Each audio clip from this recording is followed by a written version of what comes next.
Hi, Kristen. This is Dev.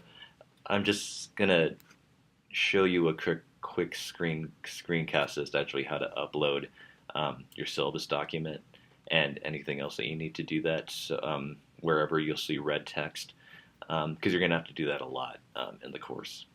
So basically, I went to the content page to find your information. I'm under course information. So if you scroll down to the very bottom, you're going to actually see a blue button called Upload and Create. You're actually going to go ahead and upload a file. So I suggest that you download your syllabus from Google Drive as a PDF document, not as a Word, but as a PDF, so they can't like edit it or mess with it or anything like that. Download it to your computer and then just upload it.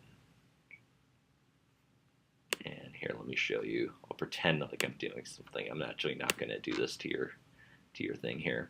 Anyway, well, actually, you should be able to just upload it from there. So anyway, I'm going to cancel.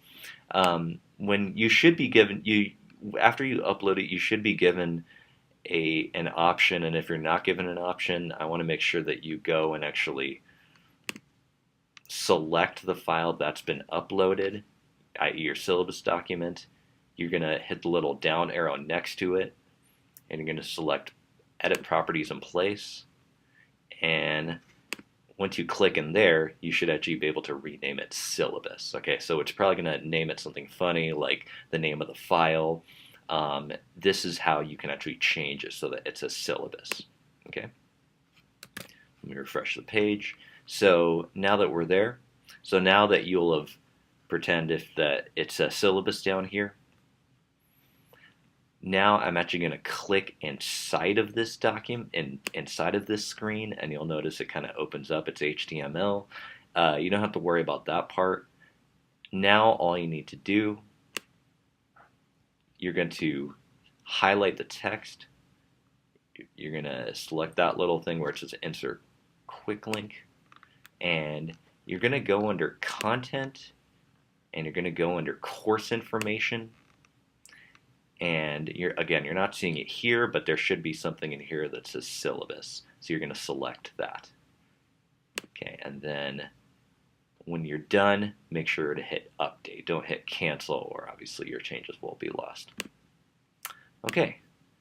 The only other thing then I want to show you, Kristen, is here's what happens. All right, when I, as a user, am trying to access your shared Google Drive folder. I need to get permission. Okay, so I won't request access, but what you're going to need to do inside of Google Drive, you need to go and, if I can find it, you actually need to manually add each of your students' names into a folder and then share that with them. So let me just give you an example.